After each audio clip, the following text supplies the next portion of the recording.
بسم اللہ الرحمن الرحیم۔ اردو وائس اسٹوڈیو چینل کے سامعین و ناظرین کو آصف محمود کا محبتوں بھرا سلام۔ خواتین کے کالج میں اردو کا پیریڈ تھا۔ ایک طالبہ زور زور سے رونے لگی۔ ٹیچر نے پڑھانا چھوڑا اور بھاگم بھاگ اس کے پاس جا پہنچی۔ بڑی نرمی سے دریافت کیا، کیا بات ہے بیٹی، کیوں رو رہی ہو؟ اس نے سسکیاں لے کر جواب دیا، میری فیس کے پیسے چوری ہو گئے ہیں، بیگ میں رکھے تھے، کسی نے نکال لیے ہیں۔ ٹیچر نے ایک لڑکی کو اشارہ کرتے ہوئے کمرے کا دروازہ بند کر دو، کوئی باہر نہ جائے۔ سب کی تلاشی ہوگی۔ ٹیچر نے سامنے کی 3 رو سے طالبات کی خود تلاشی لی اور پھر انہیں پوری کلاس کی طالبات کی جیبیں چیک کرنے اور بستوں کی تلاشی لینے کی ہدایت کر دی۔ کچھ دیر کے بعد 2 لڑکیوں کی تکرار سے اچانک کلاس میں ایک بار پھر شور ہوا۔ ٹیچر اپنی کرسی سے اٹھتے ہوئے بولی، کیا بات ہے مس؟ تلاشی لینے والی لڑکی نے کہا، فرحت اپنے بیگ کی تلاشی نہیں لینے دے رہی۔ ٹیچر وہیں تڑپ کر بولی، پیسے پھر اسی نے ہی چرائے ہوں گے۔ فرحت تڑپ کر بولی، نہیں، میں چور نہیں ہوں۔ چور نہیں ہو تو پھر بیگ کی تلاشی لینے دو۔ فرحت نے کتابوں کے بیگ کو اپنے سینے کے ساتھ لگا لیا، نہیں، میں تلاشی نہیں دوں گی۔ ٹیچر آگے بڑھی۔ اس نے فرحت سے بیگ چھیننے کی کوشش کی لیکن وہ کامیاب نہ ہو سکی۔ اس سے غصہ آ گیا۔ ٹیچر نے فرحت کے منہ پر تھپڑ دے مارا۔ وہ زور زور سے رونے لگ گئی۔ ٹیچر پھر آگے بڑھی۔ ابھی اس نے طالبہ کو مارنے کے لیے ہاتھ اٹھایا ہی تھا کہ ایک باروب آواز گونجی، رک جاؤ۔ ٹیچر نے پیچھے مڑ کر دیکھا تو وہ پرنسپل تھیں۔ نہ جانے کب کسی نے ان کو خبر کر دی۔ انہوں نے طالبہ اور ٹیچر کو اپنے دفتر میں آنے کی ہدایت کی اور واپس لوٹ گئی۔ پرنسپل نے پوچھا، کیا معاملہ ہے؟ ٹیچر نے تمام ماجرا کہہ سنایا۔ انہوں نے طالبہ سے نرمی سے پوچھا، تم نے پیسے چرائے؟ نہیں، اس نے نفی میں سر ہلا دیا۔ فرحت کی آنکھوں میں آنسو بھر آئے۔ بالفرض مان بھی لیا جائے، پرنسپل متانت سے بولی، تمام طالبات اپنی تلاشی دے رہی تھی تو تم نے انکار کیوں کیا؟ فرحت خاموشی سے میڈم کو تکنے لگی۔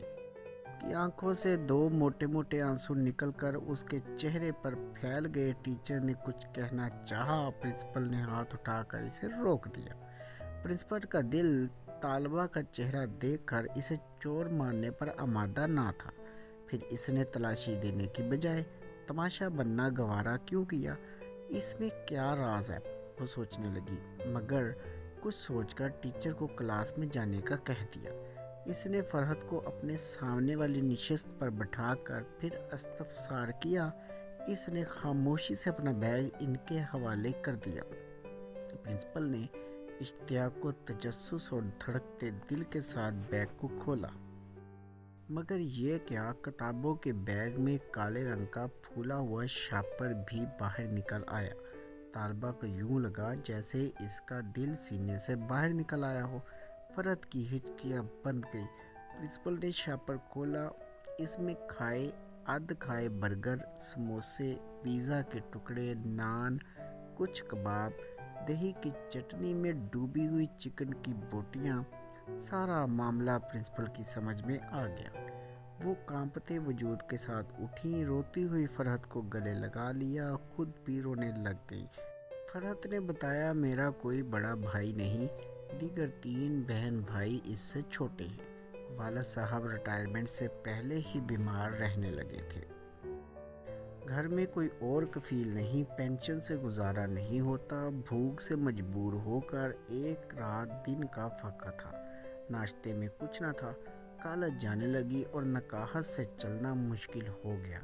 میں کباب کی دکان کے آگے سے گزری تو کچرے میں کچھ نان کے ٹکڑے اور آدھا کھایا ہوا چکن کا پیس پڑا دیکھا تو بے اختیار اٹھا کر کھا لیا۔ قریبی نل سے پانی پی کر خدا کا شکر ادا کیا۔ پھر ایسا کئی مرتبہ ہوا۔ ایک دن میں دکان کے تھڑے پر بیٹھی پیٹ کا دوزخ بھر رہی تھی کہ دکان کا مالک آیا۔ اس نے مجھے دیکھا تو دیکھتا ہی رہ گیا۔ ندیدوں کی طرح نان اور کباب کا ٹکڑا کھاتا دیکھ کر پہلے وہ پریشان ہوا۔